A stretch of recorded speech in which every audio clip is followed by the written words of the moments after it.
Hey, want to skip those ads and get early access and bonus episodes of all Banana for Scale shows? Hop on over to truestory.fm/join and discover all the cool perks that come with being a member of the Banana for Scale family.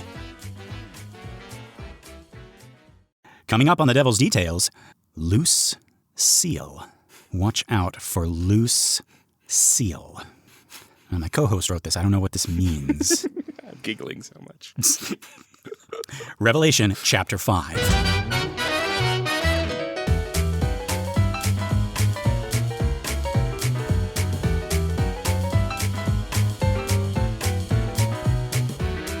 Good morning, Star, and welcome to another episode of The Devil's Details, a show where we dig up, decipher, dissect, and deconstruct the many forms of the devil. One of my names is Lester Ryan Clark. And I sometimes go by Kynan Diaz. And we're just two lost souls hitchhiking down the highway to hell. And folks, this is chapter 5 of Revelation, and I think, Kynan, it does us a service to read the entire chapter. We haven't been doing that. We've kind of been giving like the Cliff's Notes version of it so far. But I think it behooves us as aspiring devils to read the entire thing. What do you think? Sounds good. Okay, let's do it. This is Revelation chapter 5, King James Version. And I saw in the right hand of him that sat on the throne a book written, within and on the backside, sealed with 7 seals. And I saw a strong angel proclaiming with a loud voice, "Who is worthy to open the book and to loose the seals thereof?" I see why my co-host wrote this title. Right, but you don't know Arrested Development at all. I don't. That's all I could think of here. Okay. All right, let's get through the passage. And no man in heaven, nor in earth, neither under the earth, was able to open the book, neither to look thereon. And I wept much, because no man was found worthy to open and to read the book, neither to look thereon. Why, that's both in verse 3 and 4. It sure is. And this isn't a typo. I copy-pasted this from Bible.com. Oh, no. Okay. This is verse 5. Trust Bible.com. I'm trusting it. Bible.com, take the wheel. And one of the elders saith unto me, Weep not. Behold, the Lion of the tribe of Judah and the Root of David hath prevailed to open the book and to loose the 7 seals thereof. And I beheld, and lo, in the midst of the throne and of the 4 beasts, and in the midst of the elders, stood a lamb, as it had been slain, having 7 horns and 7 eyes, which are the 7 spirits of God sent forth into all the earth. And he came and took the book out of the right hand of him that sat upon the throne. And when he had taken the book, the 4 beasts and 24 elders fell down before the Lamb, having every one of them harps and golden vials full of odors, which are the prayers of saints. And they sung a new song, saying, Thou art worthy to take the book, and to open the seals thereof, for thou wast slain, and hast redeemed us to God by thy blood, out of every kindred, and tongue, and people, and nation. And hast made us unto our God kings and priests, and we shall reign on the earth. And I beheld, and I heard the voice of many angels round about the throne, and the beasts and the elders, and the number of them was 10,000 times 10,000, and thousands of thousands, saying with a loud voice, Worthy is the Lamb that was slain to receive power, and riches, and wisdom, and strength, and honor, and glory, and blessing. I kept on saying the next one like it was the last one, and kept getting surprised. I was like, it just keeps going. Yeah, doing that barber's pole, the shepherd's stone, going higher and higher. Yeah. And every creature which is in heaven and on earth, and this is a continuation. And every creature which is in heaven and on earth and under the earth, and such as are in the sea, and all that are in them, heard I saying, Blessing and honor and glory and power be unto him that sitteth upon the throne, and unto the Lamb forever and ever. Oh, and there's one more. Sorry, it cut off at the page. I thought this is verse 14. And the 4 beasts said, Amen. And the 24 elders fell down and worshipped him that liveth forever and ever. Right. There we go. Okay. So that is the entire chapter 5 of Revelation, folks. Right. So, I don't know if you noticed, but every single verse begins with the word and. So. It does. Okay. Which my English teacher said you are not supposed to do. But now I know that my English teacher is destined for the flames of hell. Yeah. So, as all English teachers are. As all English teachers are, yeah. Can I go to the bathroom? I don't know. Can you? To whom For whom the bell tolls. Yeah. Yeah. All right, yeah, that's chapter 5. We got beasts, but they're not the beasts that we want yet. Right, they're not the beasts we want yet. Well, they're the beasts we deserve. Right. We've added some beasts, but they are called creatures, I suppose. Yes, they're living creatures, yes. No, yes. Not those living creatures. No? No. Oh, yes, you're talking about like the ands. The what? The ands. Like that I was talking about all the ands, like and this and that and those. Right, but we have 2 new characters here, which are animals, but they're not called beasts here. They're just the animals. What? We have a lion and a lamb. Oh, yes. Okay, yes. Great. Okay, good. This is so confusing. Like, but after doing research. I've been burned a couple weeks ago by seeing beasts. This must be the beasts, but sometimes the beasts are the living creatures and not beasts.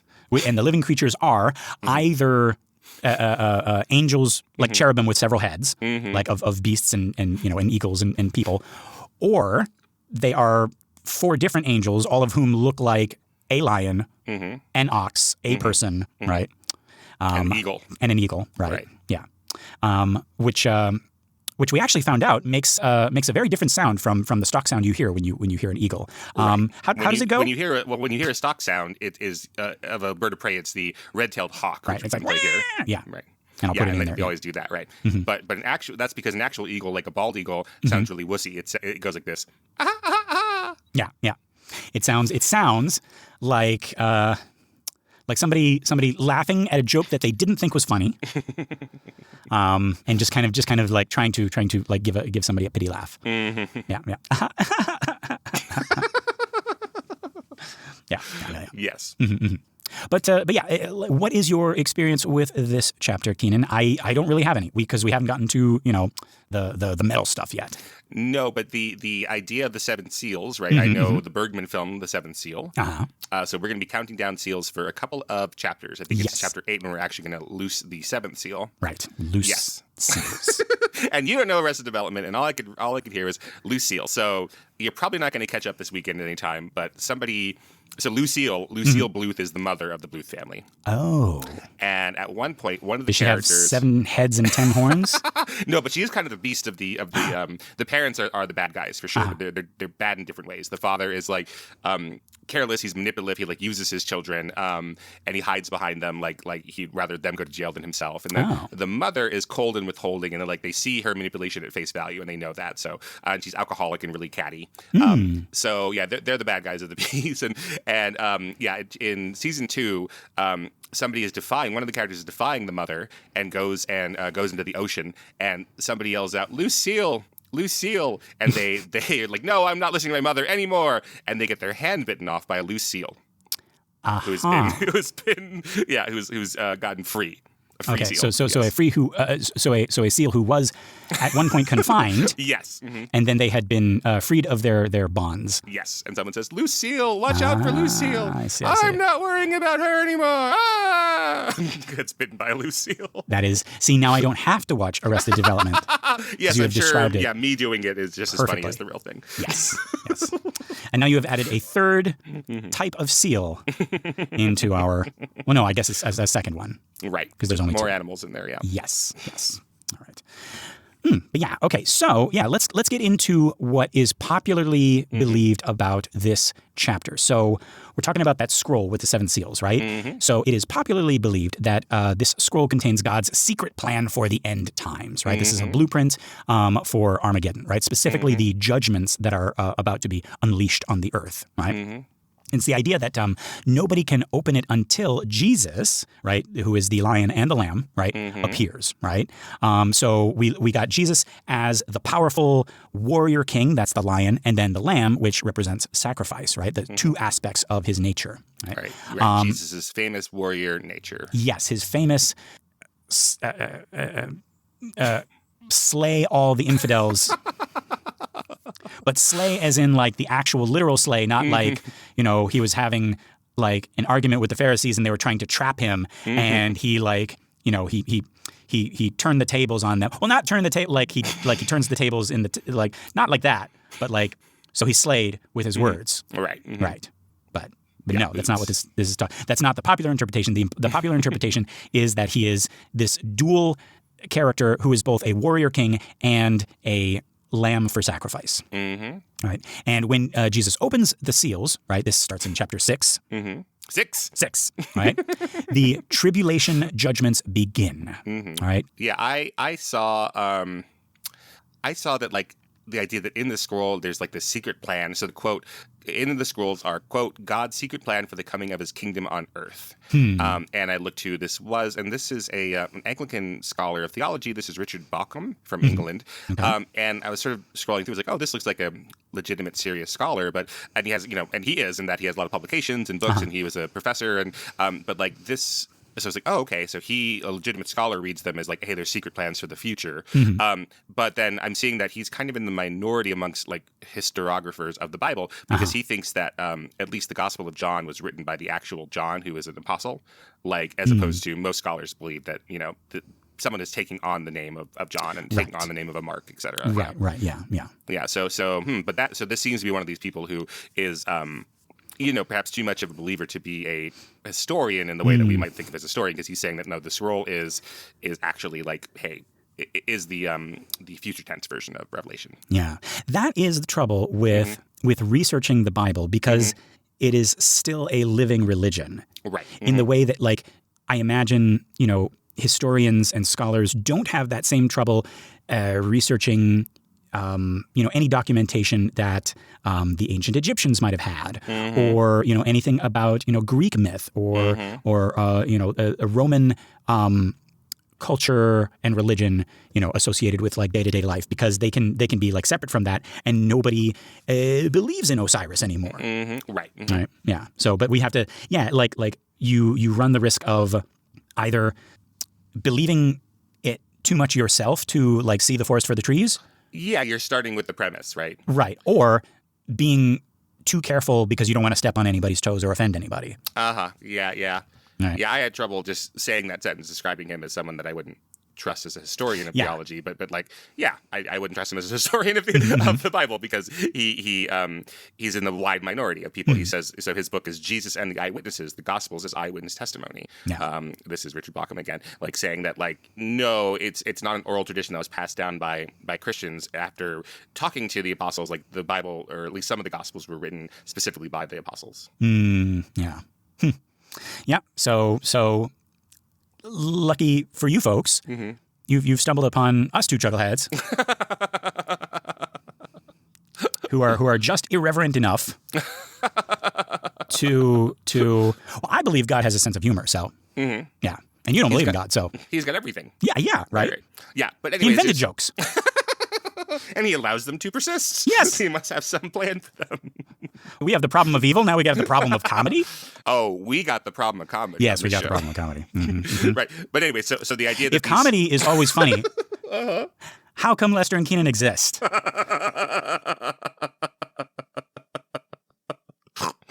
Anyway. That's very good. But no, you were going to say something? No, I'm just saying. So that is part of the popular interpretation, is that the scrolls are warnings of the future, which is not what most scholars will say the scrolls actually are. Yeah, and when the seals open, God's wrath is going to pour out on the unbelievers left on the earth after the rapture. Right. Which again, we've already found out the rapture is not even in the Bible. Right. Right. So yeah. Okay. So let's look at the actual like historical interpretation, the scholarly interpretation. Right. So let's look at this sealed scroll that is mentioned, verses 1 through 4. Right. So God holds this scroll. Now you notice when I was reading the King James version, he keeps on referring to it as a book. Right. Right, because this is the word here is biblion, right? So I guess it could refer to a scroll or a book, or maybe there's a more specific word for book, and we're supposed to understand that this is a scroll. I believe one thing I read was that John is trying to like build upon Daniel, right? Daniel.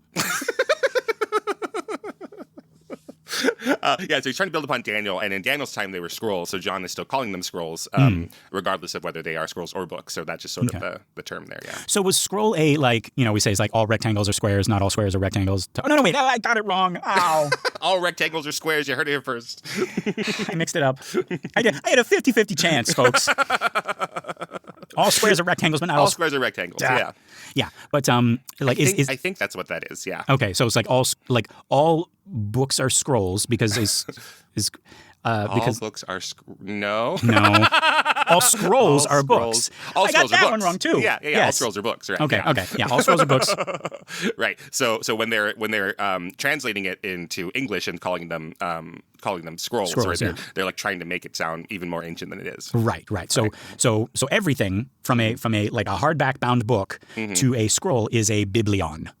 I think that's right. Yes. Okay. All right. Yeah. So quote, written inside and on the back. Right. So this is gegramenon esothen kai opisten. Right. And sealed with 7 seals. The King James calls it the backside, which I like, written on its backside. Well, there you go. Written on its backside. Right. Don't let the door of heaven hit you where your 7th seal is. That's a loose seal. Your seal's down. No. But yeah, in the ancient world, important documents were sealed, right? Like legal documents, wills, property deeds, right? And a 7-sealed document would be extremely important and secure. Right? Okay. So it could be literal. Sometimes there were literally more than one seal on a book or something. Right. Yeah. That's interesting. Okay. So it'd be like like an email that you need, like, what is it, like encrypted, you need like a special password to like open or something like that, right? Right. But it's like 7 times that, right? Now, should we explain like the wax seals? Well, you've had to explain it to me because I thought it was just something that happened in movies. You had to correct me on our other shows. Like, no, that was a real thing. Right. And I could be wrong as well, folks. But like, you know how like when you see an old-timey scroll or letter or something like that, and it's got that little red kind of like blotch on it, and on it is like the like inscription or the symbol that's been like stamped into the wax, right? That was to ensure that nobody tampered with the letter, because the seal would be unbroken, right? Or the seal would be broken if somebody opened it, right? Right. And it was also to ensure that it was coming from the person it said it was coming from. Right, because it would be marked with their ring or their signet, yeah. So they would have like a signet ring or a special like I had one in Japan, but it was like a red stamp that you would stamp, and it was like the only one. It was made specifically for me and it had my name, and instead of signing a document, I would stamp it, and that's how you know that this I'm not like pretending to be Lester. This is actually me. Right. Yeah. The first time I saw this was in a movie, so that's why I thought maybe they're just a movie thing. But this was this period piece called Teenage Mutant Ninja Turtles 3 from 1993, where the turtles, who are New York pet shop turtles, who have been turned into humanoid ninjas by this like ooze. Right. But humanoid ninjas who are actually really loud. Right. They're really loud. So not very good ninjas. Right. And they speak like they are from L.A. That's right, even though they are very specifically New York sewer turtles. Right. Yes. One of them has a New York accent. The other ones kind of talk like they're from Los Angeles. Yeah. Oh, and I said they got turned into ninjas by the ooze. I'm sorry, they get turned into humanoids by the ooze. They get turned into ninjas by practicing the art of ninjutsu under their master Splinter, who is a giant rat who's also been turned into a humanoid by the ooze at the same time. I don't know where he became a ninja, but not as well. No, I think he was a ninja in his past not past life, in his regular life before he was mutated. He was a person who got turned into a rat? He was a person. Oh, I didn't realize that. You should read your scripture. I'm sure I knew that somewhere and forgot. So he was a person who got turned into a rat, and the turtles were turtles who got turned to people. Oh, yeah. You are pointing out some inconsistencies here that I have never, ever thought about. Well, Splinter was a man at one point. I didn't realize that. And the turtles were never, like yeah. Okay, well, we'll have to see what other denominations of this of this faith say. Yeah. And they do have 4 books in their Bible as well. That's right. Raphael, Donatello, Leonardo, and Michelangelo. Michelangelo. Yes. So pizza be with you and also with you. So anyways, these turtles have a human friend that they're all kind of in the friend zone. They all like secretly have a crush on her. She's a human reporter. Her name is April O'Neil. And she gets a lantern, like a handheld lantern from ancient Japan. Okay. And it transports... I'm not even going to ask how. I'm just... Don't worry about that part. How she gets the lantern. Just wait till I finish the How sentence. does Noah fit all those animals on the ark? Don't ask questions. How does she get the lantern? That's your question here. You're obviously not of the faith. Anyways, this lantern transports April O'Neil back in time to feudal Japan. Okay. So that part you understand, but how did she get the lantern? You know what? It's I understand that it's a small detail, but it has always bothered me. So the turtles use this lantern thing, and they go back in time as well to go chase after her. And Donatello figures out that they have 60 hours to rescue her for some reason. I see. And they have to fight the evil daimyo, Lord Norinaga. Okay. For some reason. And he, dear listeners, at one point in the film, seals a letter with red wax and presses his signet ring into it. Well, there you go. So you can thank the apostles, Raphael, Donatello, Michelangelo, and Leonardo. That's right. For bringing these seals back. And these aren't like Teenage Mutant Ninja Seals. We're talking like actual, like seals as in you would seal a letter. That's right. Yeah. To modern time, sans lantern. But yes, and that is why we have the seals. So that's why I asked if this is a real thing or just a Ninja Turtle thing, because it is a... I think you are alienating a large group of our listeners by saying, is this a real thing or a Ninja Turtles thing? I think some people might argue that the Ninja Turtles things are the only real things. And all the rest is an illusion. Well, to that, I would ask, how did she get the lamp? How? You already messed it up. It's a lantern.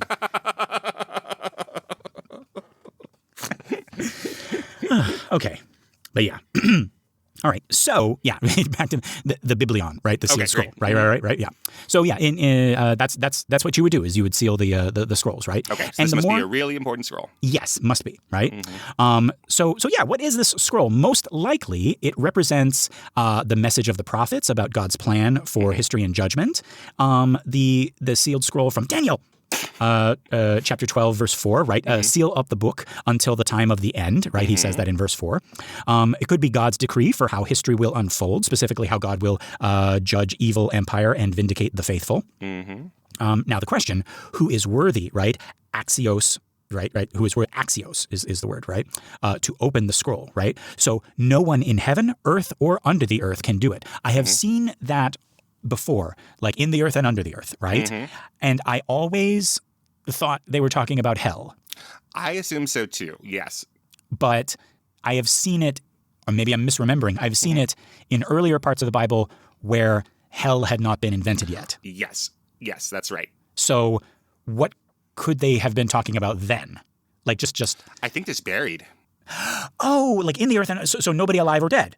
Right. That's what I believe, yeah, but not necessarily in hell. But that's, of course, how I read it the first time until I started to think about it and think about all our years of studying the devil and thinking, no, wait, that doesn't mean hell. Yeah, because we didn't. And even if hell had been a concept, well, of course, it's a concept by revelation. But like in those other parts of the Bible, even if hell had already been kind of like conceptualized, it would not yet have been like under the earth. It would be just like a separate place. Right. It's more like Dante where that starts to fix in our common conception of hell. And even then, like even after Dante, is like John Milton's talking about it, like it's almost like another dimension or another planet. Yeah, like the devil falls into some plane and then goes under it for sure, but it's some other world. He breaks out of hell and then he has to travel through space. Through space, right?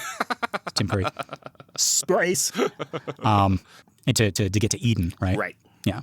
But yeah, okay, so in the earth or under the earth, so absolutely nobody is worthy to open this thing, right? Yeah, so it's not like, hey, let's go back and think of Moses or somebody wise like that, and he could open this. Right, yeah. So nobody past, present, or future is worthy, right? And this is what makes John weep, right? So eklawon poli, right? I was weeping much, right?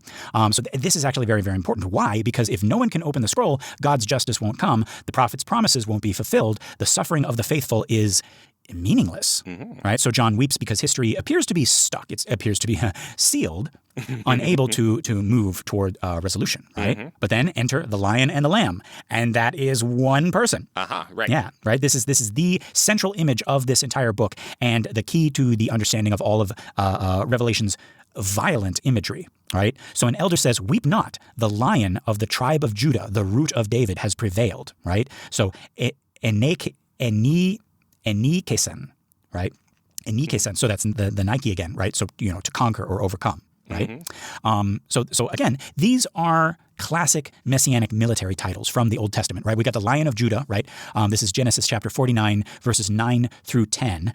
This is the royal tribe that will rule, right? Remember, Judah was, in in the Joseph musical, he was the last named brother. Right. Well, it's the second to last because we got Joseph. Yeah, right? Joseph. Joseph, right? So Benjamin and Judah, which left only one, right?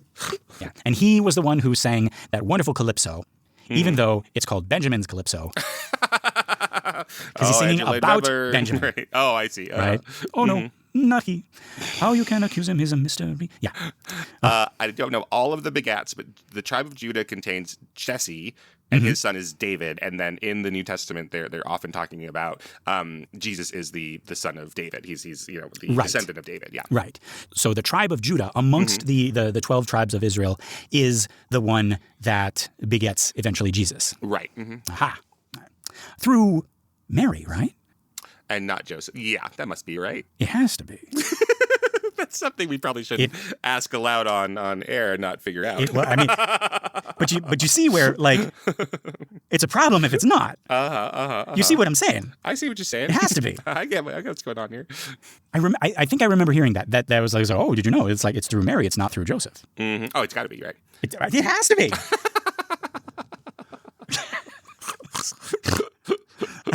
Okay, but yeah. So the Lion of Judah, and you're also referring to him as the root of David. Right? Hold on. Okay, we're checking this out. In show correction. Is this right? Are we talking about Joseph? Both Mary and Joseph come from David's line, is what I see here. No, we are saying something that I'm not comfortable saying. Well, I know this is a show about the devil. But this is what? This is hundreds of years of this. So they could be cousins, but they're like at that point just like part of tribe, you know. Okay, Socrates. And they didn't. They didn't. If you're saying that they're inbreeding, they didn't inbreed for Jesus. They inbred with Jesus. I'm not saying anything. I'm not touching this with a 10-foot pole. Because Jesus is not born of Joseph. Right. Okay. Yes. Okay. I know they beget some brothers after that. Yes. Mm-hmm. Yeah. But yeah, okay. So that's what we're talking about, right? So the Davidic king who will conquer enemies, right? So the interesting thing here is that John hears these titles, right? The Lion of Judah, the Root of David, right? And he's expecting to see this mighty warrior king, right? This military conqueror, right? But then, quote, and I looked, right? Edon, right? I looked, and behold, Idu, in the midst of the throne, a lamb, right? Arneon, as it had been slain, right? So as if it had been slain, looking as if it had been slain, right? So this is a fundamental reversal of the book, right? John hears lion, right? And he's thinking military power, conquest, violence, right? But he sees a lamb, right? Sacrifice, victim, nonviolence, right? And so the Greek arneon, right, is actually it's even more. It's diminutive. It's little lamb, right? So it's not even like just a regular lamb. It's a little lamb that Mary had. Thank you. Right? And the grown-up Jesus' hair is white as snow in Revelation chapters 1 and 2, right?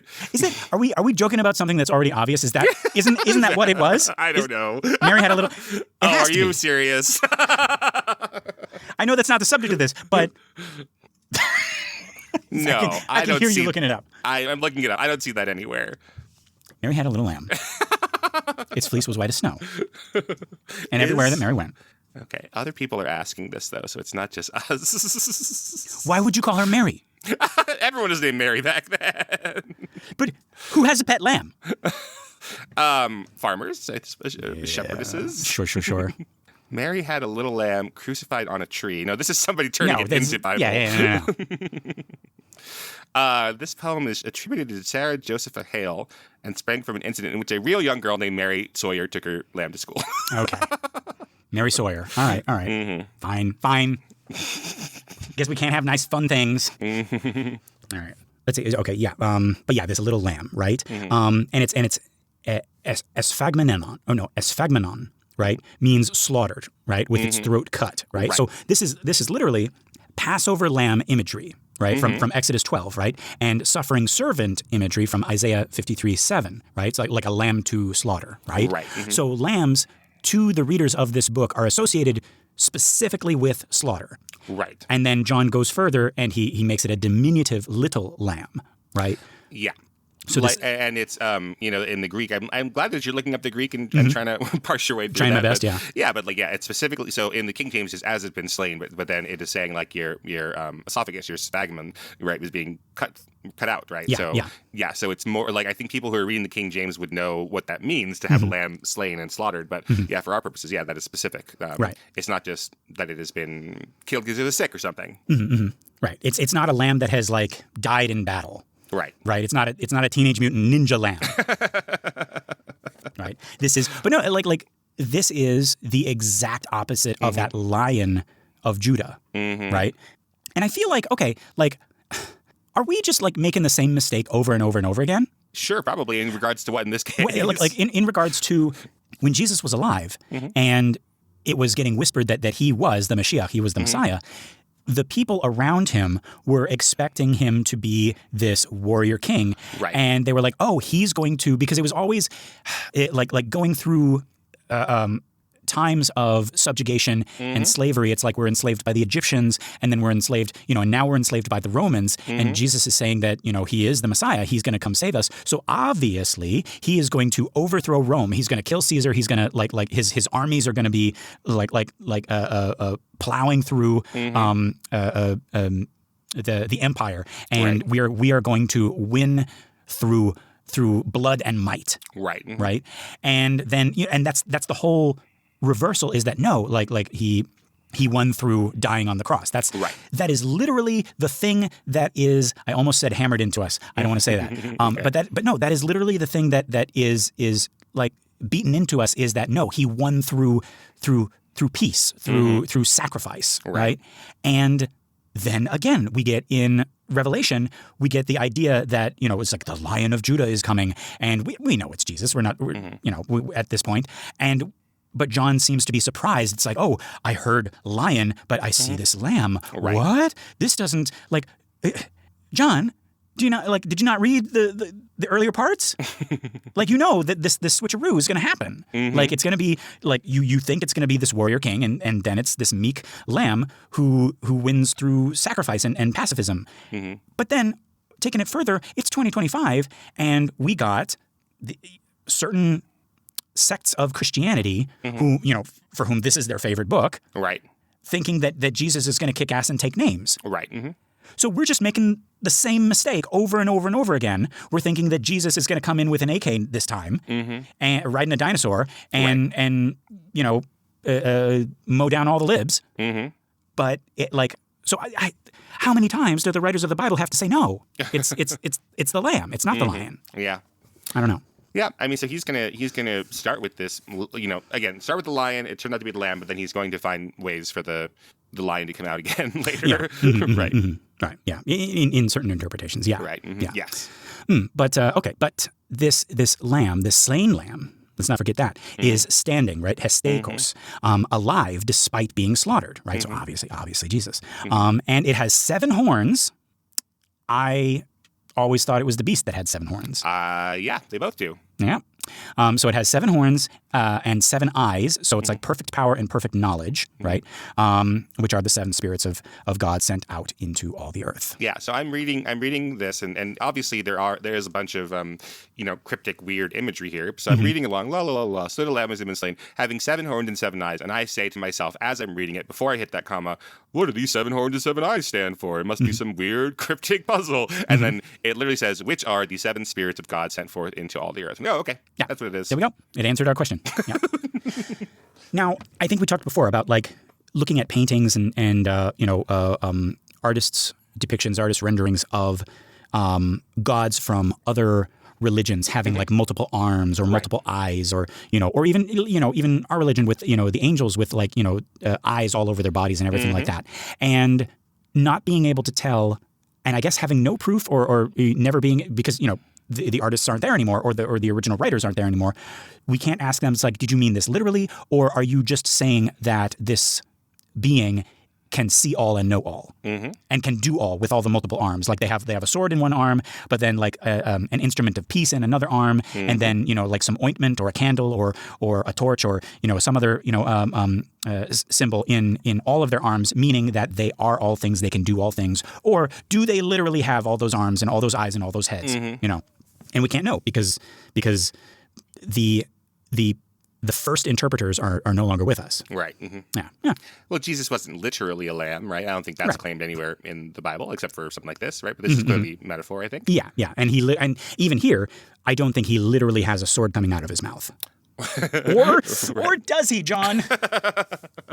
But having the 7 horns, and I wonder about that. Like, is that another contradiction of like it is a young lamb, which are young anyways. They don't typically have their sheep horns at that point. Right. So it's like purposefully young and also has the wisdom that the horn suggests. Oh, okay. And there's 7 of them, which is a perfect number because we're just understanding that it's a number of perfection. Right. Wow, that audio cut out your description of why 7 is a perfect number. I guess our listeners will have to.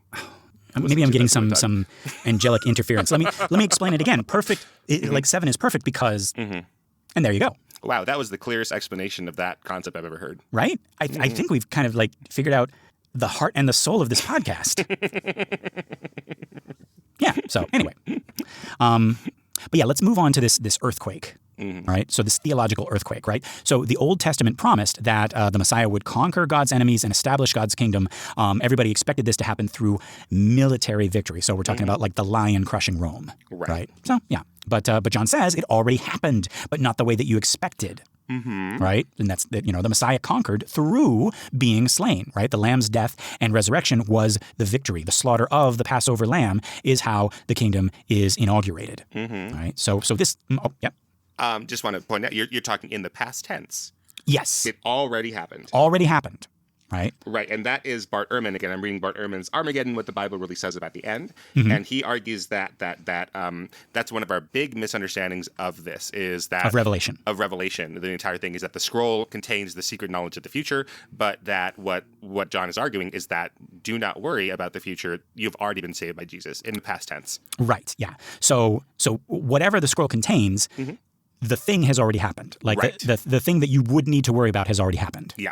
Right. Yeah. So and yeah, this radically redefines what conquering means. And again, I'm just gonna like keep on.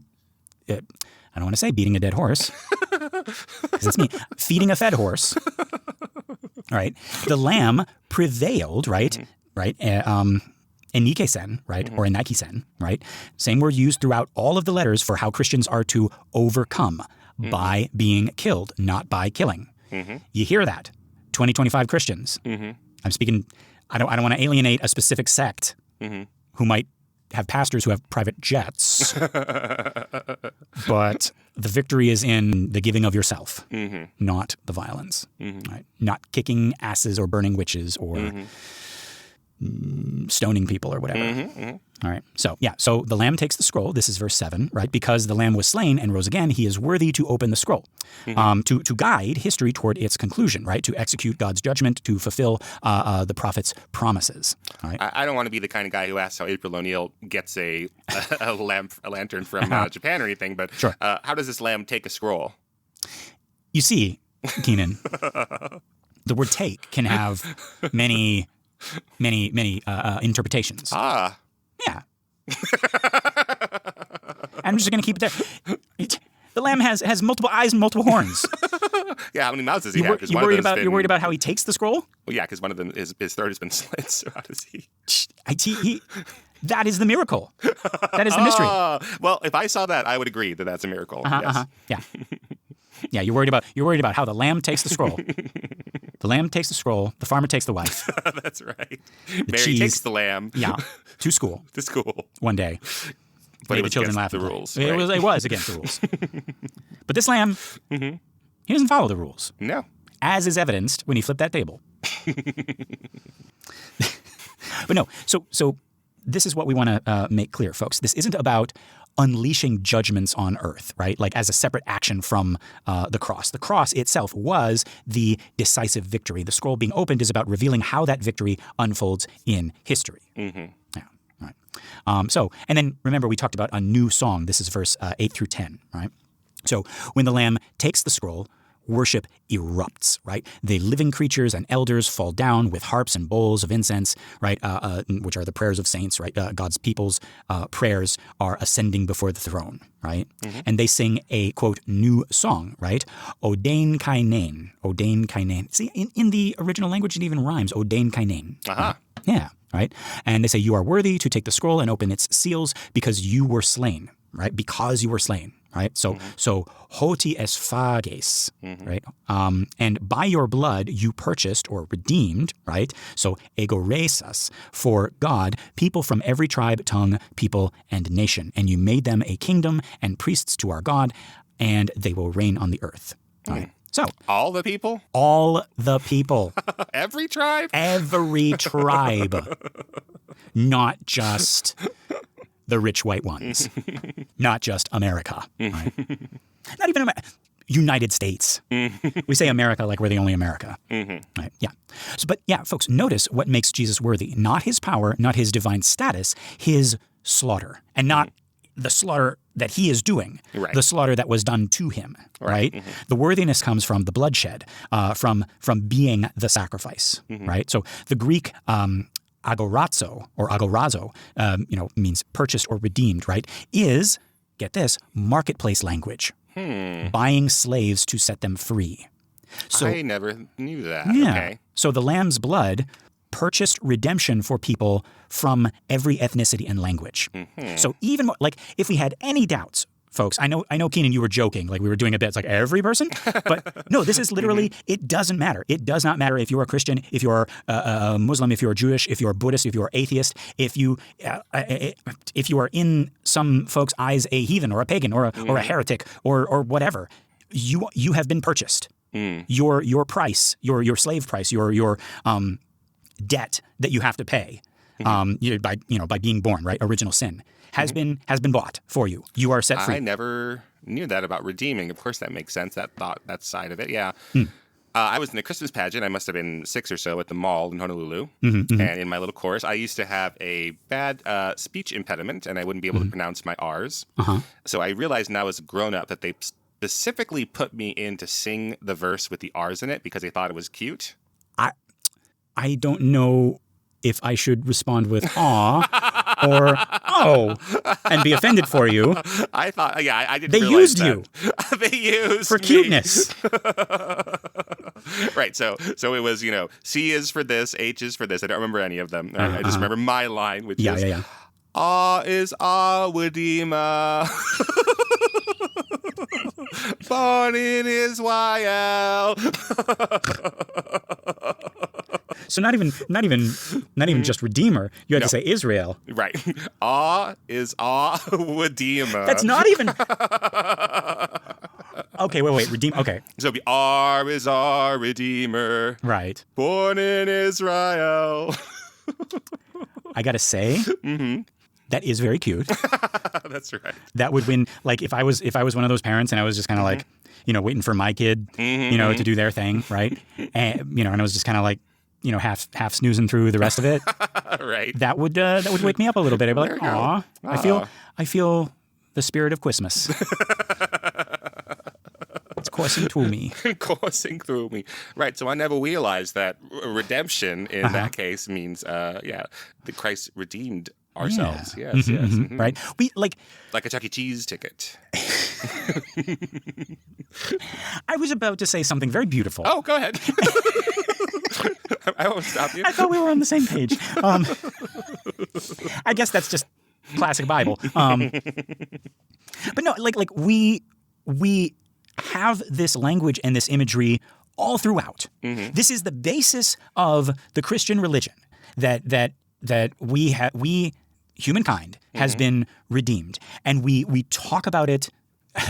I'll say exhaustively ad nauseum. Right. It's on the in and out wrappers. Right. John 3:16. Right. But we don't think about it. I guess because it's like, well, it's happened and I'm good. I'm in the Jesus Club. Right.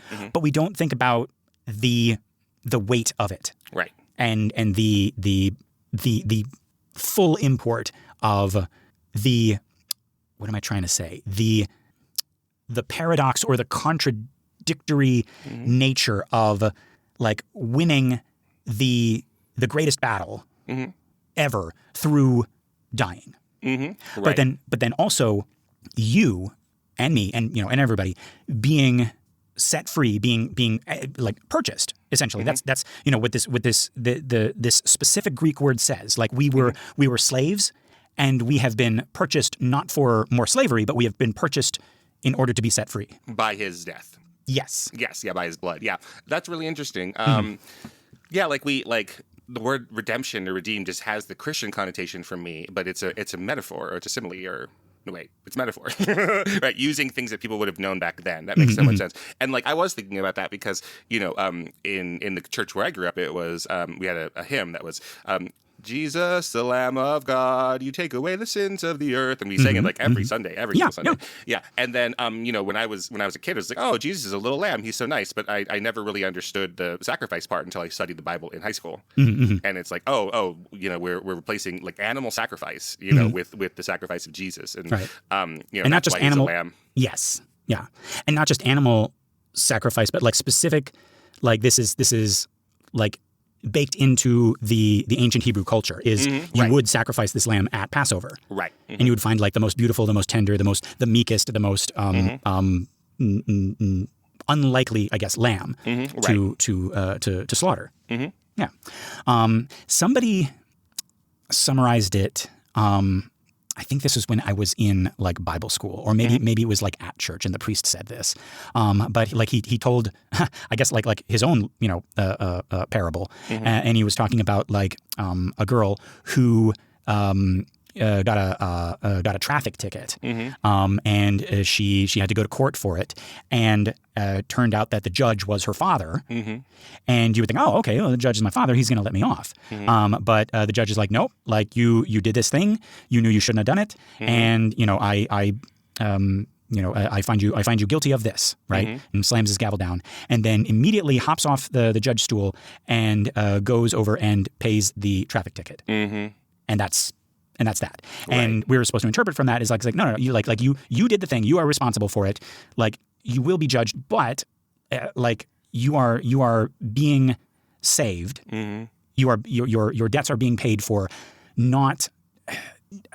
And okay, so this is where I get like a little bit lost, because like, and this is the, I guess this is the big Catholic Protestant argument, but not because of anything you did. Right. Not because of who you are, not like you doing good deeds. It's not because that girl like stopped and and fed a starving child or donates to charity or whatever. It just because that was his daughter. The judge just paid for the ticket. Right. So like if we're going by that, then there is literally nothing you can do. That will take that sacrifice away. You have already been freed. Right. Absolutely. Right. But then that makes me, it's just like, well, I can just do whatever I want, That's what some people choose to do with that knowledge. Yeah. Yeah. So, then that's where we are. We're in 2025. Yeah. But no. Like what we want to talk about is this. I really like this imagery, right? This purchased redemption, right? For people from every ethnicity and language, right? That's the important thing. And so not only are we purchased, but what does it make us? It makes us kings and priests, quote unquote kings and priests, right? Basile and kai hiarase, right? So this echoes Exodus chapter 19, verse 6, right? God's promise to Israel. The redeemed community becomes a kingdom of priests who will reign, right? Basilo susin, on the earth, right? So not only are we slaves that have been purchased and now set free, but we are raised up, right?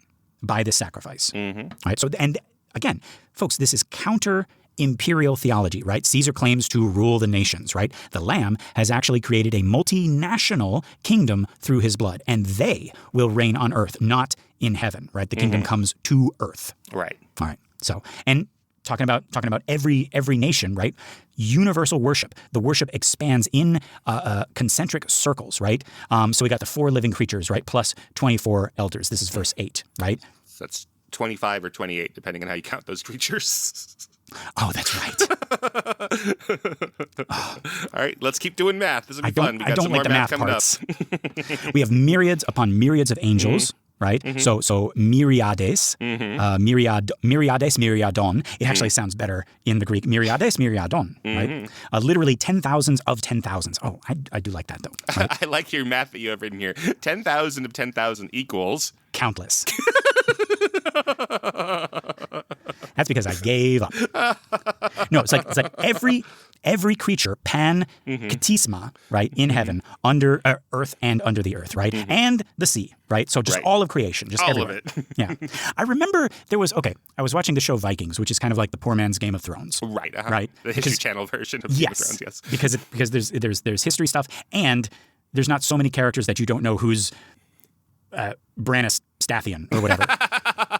And there's only implied nudity, I imagine. It's like in some seasons. Yeah. Right. But I remember there was an episode where Rollo, one of the Vikings, who becomes later the Duke of Normandy, but he gets baptized, and the priest is saying, like, Lord,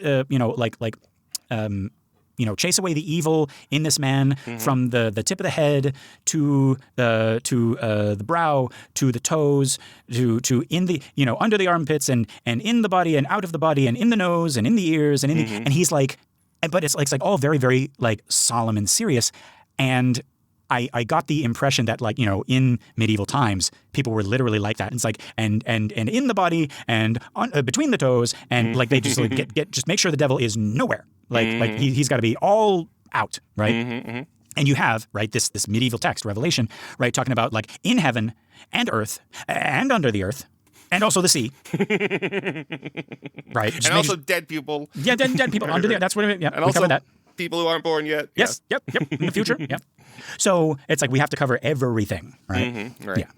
Okay. Let's talk about this sevenfold doxology, right? So I kept finding people calling this a doxology, so it's the 7 blessings of the Lamb, but I can't tell where that phrase comes from. I couldn't find that anywhere. Doxology?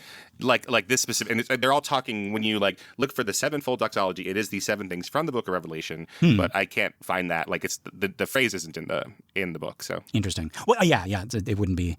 Yeah, but I mean, like, yeah, we've heard like the Christophany, like talking about the appearance of Christ, right, and the theophany, the appearance of Jesus. So yeah, or the epiphany, and the So yeah, I guess this is just universally understood as the sevenfold doxology. Yeah. So there we go. Right. But let's talk about these. Right. So worthy is the Lamb who was slain to receive power. Right. This is dunamin. Right.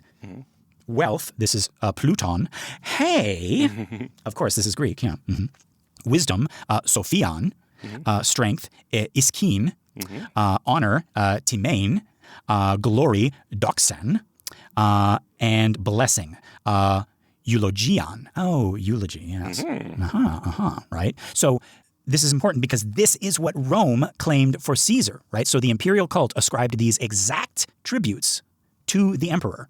So John is saying, no. These belong to the slain lamb, not to Caesar, right? So I really like that. So we think of these 7 things, right? Power, wealth, wisdom, strength, honor, glory, blessing, as like this is just something that the priests or the holy writers wrote to say, it's like, no. Like Jesus has all of these things, but these were specifically claimed of Caesar. So Caesar was the first person to say, like, he has all of these things. Right. And so John is saying, actually, no, like Caesar has none of these things. This is all Jesus. I like that. And then, okay, the final doxology, right? This is from verse 13, is addressed to, quote, him who sits on the throne and to the Lamb. So both of them receive worship together, right? In strict Jewish monotheism, right, only Yahweh receives worship. By placing the Lamb alongside God on the throne, receiving equal worship, John is making a staggering claim about Jesus's divine status. Right? Now, go ahead. Well, why don't you finish your thought there? Sorry. Well, I was going to say, and I probably should have looked this up before we did the episode, but isn't it debated even within Christendom, like so, meaning like by all of the different denominations, who Jesus is in relationship to God? So like some are saying he is a separate being, the Son of God, and some are saying he was like a guy who was like filled with the Holy Spirit, and some are saying he is literally God, right? Like literally God on earth, incarnate, right? Yeah. So I think am I wrong in that? Like that? Like even Christians debate about that. Yeah, I believe that's right. Right. Okay. All right. Not everyone has the Trinity in the same way that Catholics do, right? Yeah. Yeah. I think it's interesting here in 13, so in Revelation chapter 5:13. So all of this song has been being said by the angels and the beasts and the elders, etc. Yeah. And in 13, this says now we're kind of repeating ourselves, but not really. We're saying all that stuff, but every creature which is in heaven and on earth and under the earth and such as are in the sea, and all of them that are in them, heard I saying. So now John, in his own vision of heaven, is saying this now. So he is saying, "Blessed and honor and glory and power be unto him that sitteth upon the throne, and unto the Lamb forever and ever." So John is like, he's comfortable enough in this vision of heaven at this point to be like, and I will add to this. I will say something, even though what he's saying is basically echoing back what they've already said. Right. Yeah. So this is like those Goosebumps books where you kind of like, you turn the page and it's like, and you realize you're in the story too. You're in the story, right? Right, but he is, I think, subtly like changing himself from like, oh, I saw a vision of heaven to now I'm contributing to what's in heaven. Yeah. So we got another Dante here, kind of self-inserting some stuff. Yeah. But okay, I want to talk about this political subversion a little bit more. So in Roman imperial cult rituals, worshippers would cry out acclamations to Caesar, right? So here, all of creation worships the Lamb instead, right? So this is liturgical resistance. So setting the true worship of heaven against the false worship demanded by empire. Okay. Right. Yeah. So I never thought of all of these instances of, because in the Bible you see it all the time. Whenever Jesus shows up, or whenever we get a glimpse of heaven, the angels and everybody in heaven are singing praises to God. And I never once thought that they would be like callbacks or references to the type of worship that was being received by Caesar in Rome. So like just kind of making a dig at the Roman Empire, but also like showing like, no, this is the real king. So very interesting. Yeah. Yeah. Because they're talking about the real world in the present tense. Yes. Right. Okay, so let's look at this pattern, right? It's like who actually rules, right? So we got chapters 4 and 5, right? Together, they answer the fundamental question for Christians under Roman persecution. Who is actually in charge of the universe, right? Rome says Caesar is Lord. Caesar is divine. Caesar's throne is the center of power. Worship Caesar or face consequences, right? John's vision says the creator God is on the throne, worshipped by all creation. That's chapter 4. The slain lamb shares that throne and is equally worshipped. That's chapter 5. And also we're talking about like conquering. The lamb conquered through sacrifice, not violence, right? The lamb has authority over history. A multinational kingdom has been purchased by the Lamb's blood. They will reign on earth, not Caesar. Right. So again, this is subversive theology. Every image in these chapters contradicts imperial claims, right, by ancient Rome. So this vision gives persecuted Christians the unveiling, right, the apocalypsis of reality, right? What looks powerful, aka Caesar, is actually not. What looks weak, aka the slain lamb, is actually sovereign. Yeah.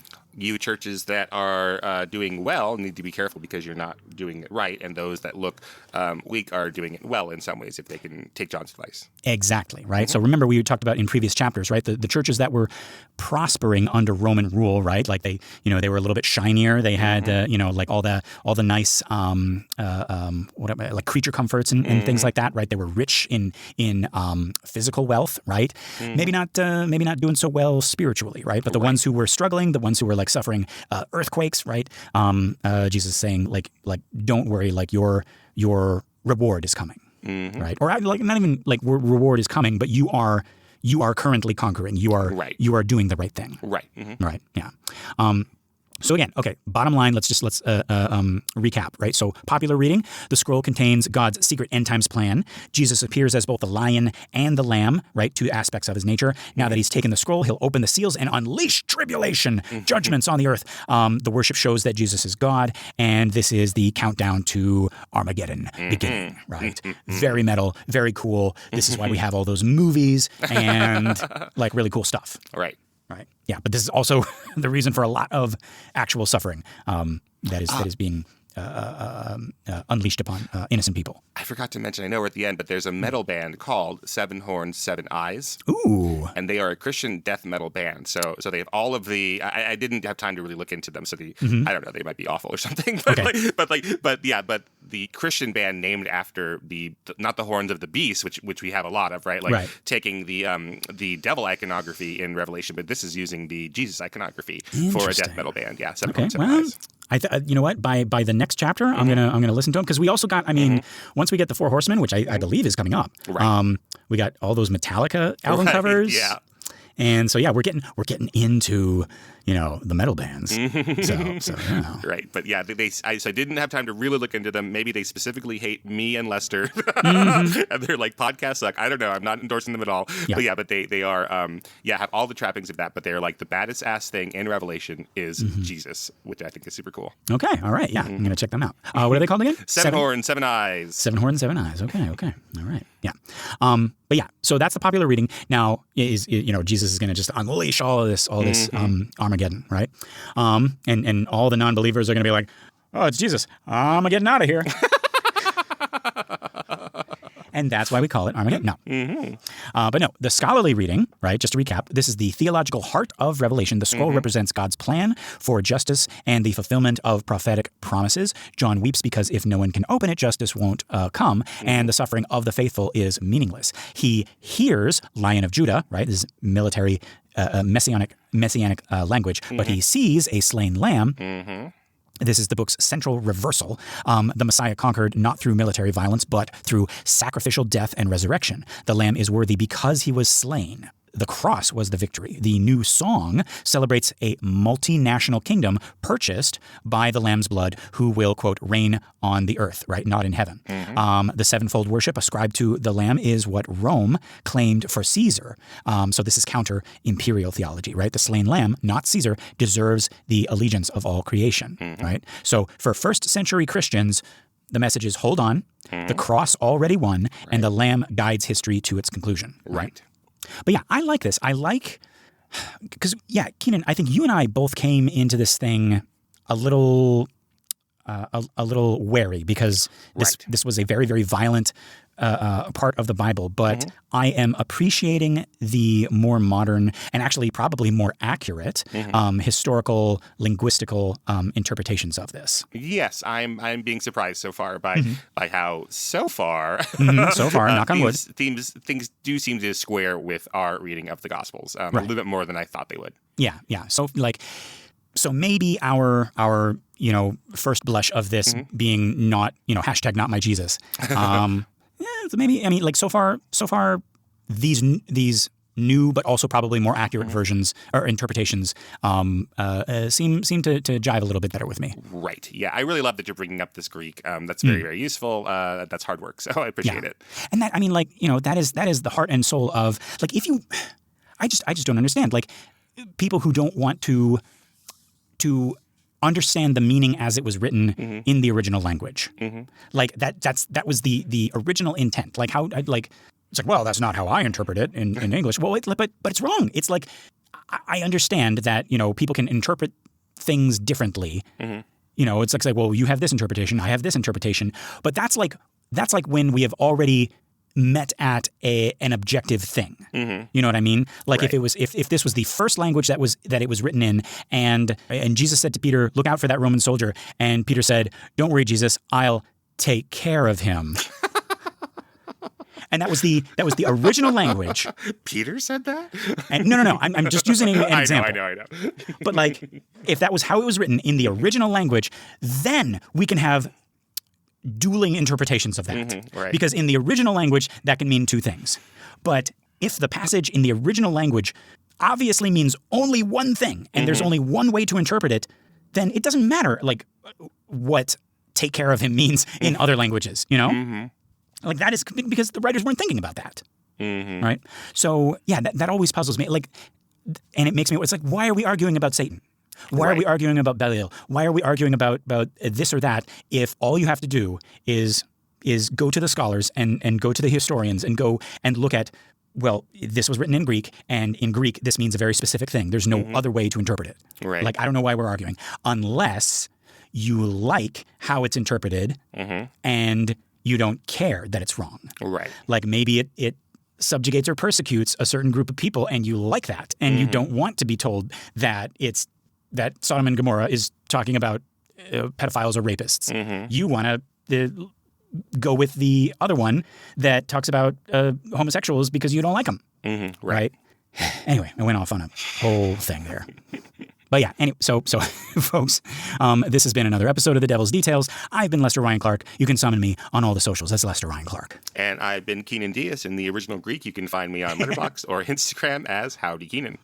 Find more of our shows and other really cool podcasts at truestory.fm, or you can drop us a message at Banana for Scale Mail. That's MAIL @gmail.com. I spell that every single time. Good. Because it could be interpreted as the other mail. See how that works? Yeah, anyway. We also got our Facebook listener group, Banana for Scale. That is a community for all of our shows, including this one. It's a private group, but just request to join and we'll let you into the Infernal family. If you want more, consider joining us at truestory.fm/join and look for Banana for Scale. That's us. You get bonus episodes of all our shows, access to our Discord, and you get your episodes a week early. Pretty cool. Just $5. Wouldst thou like to live deliciously? We're not even asking for your souls. Just give us a 5 pentagram rating on iTunes or Spotify or wherever you listen to our show. That and sharing the show by word of mouth or by sword of mouth or on social media is going to help our little podcast grow and find more cool people like you. All right, folks, I'm excited because I believe next week is the 4 Horsemen. More aminals, more aminals. Yes, and it is the sixth chapter. So yeah, I'm really, really excited about that. So get your Metallica out. Get your horsemen. Well, hold your horsemen because we're not there yet. But no, I'm excited because there's a lot of pop culture-y stuff, specifically about the Grim Reaper that I'm excited to talk good. about. I hadn't thought of that. Yeah, right? All right. I think this is like where he started. All right, wonderful. Yeah, and then you got all the medieval texts and everything like that. But yeah, we'll talk about that. Okay, but until then, folks, love and hisses. Mwah.